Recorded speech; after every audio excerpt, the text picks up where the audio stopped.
নমস্কার বন্ধুরা, ঝিনুক ব্লগে স্বাগত। আজকের দিনের শুরুটা চা দিয়ে ইন্ডাকশানে বসিয়ে দিয়েছি। চায়ের জল ফুটে উঠলে চা পাতা দিয়ে নামিয়ে নেব। আর চা খেতে খেতেই এদিকে আজকে তৈরি করব হচ্ছে কলাই ডাল। চা খাচ্ছি আর এদিকে চলছে করলার জন্য করলা ভাজা। আর এদিকে আরেকবার জল বসিয়ে দিয়েছি, গরম জল করে নিচ্ছি ইন্ডাকশানে। তারপরে সেই জল দিয়ে ডালটা বসিয়ে দেবো, কলাই ডালটা। কারণ গ্যাসের সমস্যা এখন একটু দেখা দিয়েছে, তাই এইভাবেই রান্নাবান্নাগুলো চলছে। এবার ডাল ভিজিয়ে রেখেছিলাম, ধুয়ে নিয়েছিলাম প্রথমে, তারপরে ভিজিয়ে রেখেছিলাম। সেই ডালটা আস্তে আস্তে প্রেশার কুকারে দিয়ে দিচ্ছি। দিয়ে দেওয়ার পর 2-3টে সিটি দিলেই একদম ডাল সেদ্ধ হয়ে যাবে। তারপরে সেটাতে টমেটো, কাঁচা লঙ্কা, হলুদ, লবণ এগুলো দিয়ে ফুটতে দেবো। আর এদিকে করলা কাটা হয়ে গেছে, করলা ধুয়ে নিচ্ছি। করলা মানে উচ্ছে, করলা ঠিক না, ছোট ছোট যেগুলো সেগুলো উচ্ছে। এবার কড়াইয়ে অল্প একটু তেল দিয়ে তার মধ্যে ফোড়ন দিয়ে দেবো, 5 ফোড়ন। ফোড়ন দিয়ে করলাগুলো ছেড়ে দেবো, ছেড়ে দিয়ে কিছুক্ষণ নাড়াচাড়া করবো। তো করলাগুলো আমি দিয়ে দিচ্ছি কড়াইয়ের মধ্যে। এরপর একটু নাড়াচাড়া করে নেব।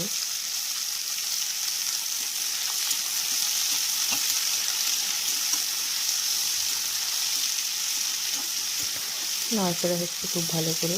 আজকে একটা ছুটির দিন, আজকে দিনটা আমরা কীভাবে কাটাচ্ছি সেটাই আপনাদের সাথে শেয়ার করব। আজকে কী কী রান্নাবান্না হচ্ছে দুপুরবেলায় সেটাই দেখাবো। তো একটু হলুদ আর একটু লবণ দিয়ে দিলাম, দিয়ে ভালোভাবে আরেকবার নেড়ে নিলাম। নেড়ে নিয়ে বেশ খানিকটা জল এর মধ্যে দিয়ে দেবো।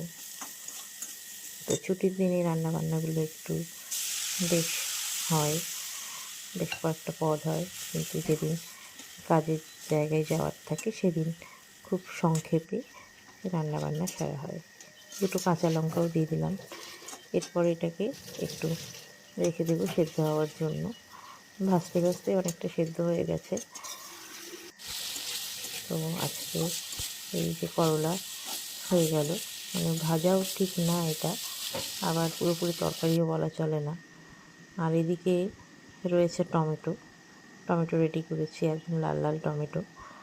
আর তার সাথে নিয়ে নিয়েছি রাঙা আলু আর তেজপাতা, শুকনো লঙ্কা, এলাচ তো আছেই। রাঙা আলু দিয়ে আজকে টমেটোর চাটনি হবে। আর এদিকে আকাশ মেঘলা হয়ে গেছে, আর রান্না চলছে। রাঙা আলুগুলো সুন্দর করে ছোটো ছোটো করে কেটে নিয়েছি। রাঙা আলু দিয়ে টমেটো চাটনি খুব ভালো লাগে খেতে। এটাও বেশ ভালো করে তেলে একটু ভেজে নিয়ে হলুদ, লবণ, আর আমি এটা গুড় দেবো, গুড় দিয়ে করবো আজকে চাটনিটা। হলুদ দিয়ে দিয়েছি, হলুদ দিয়ে বেশ ভালো করে নেড়ে নিয়েছি। টমেটোটাও নরম হয়ে এসছে। এখানে একটু সামান্য জল দিয়ে দিব, জলটা আমি ইন্ডাকশানে গরম করে রেখেছি। তো সব রান্নাতে একটু একটু করে গরম জল দিচ্ছি যাতে রান্নাটা তাড়াতাড়ি কমপ্লিট হয়, এবং গরম জল দিলে টেস্টও ভালো হয়। এই যে অনেকটাই হয়ে এসছে, গলে গেছে। আর একটু জল দিয়ে দিলাম একটু পাতলা করার জন্য। আলুগুলোও সেদ্ধ হয়ে গেছে, রাঙা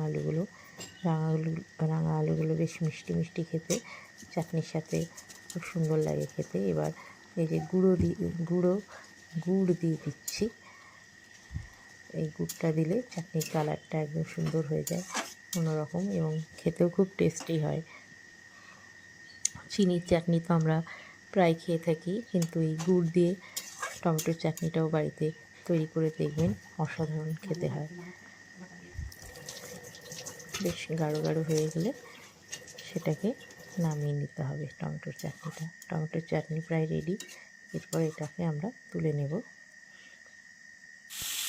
আর এরপরে আমি বসিয়ে দিয়েছি কড়াইয়ে আজকের সবজি, পটল, গাজর, বেগুন আর স্কোয়াশ, এগুলো দিয়ে একটা মিক্সড সবজি হবে দুপুরবেলার জন্য।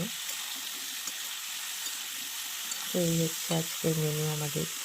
করলা ভাজা,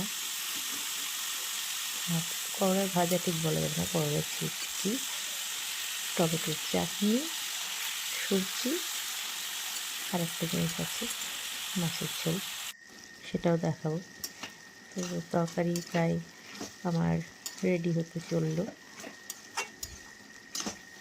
এই তরকারিটা খুব ভালো লাগে, হালকা হালকা তরকারি। আর এদিকে ডাল রয়েছে, কলাই ডাল। এই কলাই ডালটা আমাদের বাড়ি।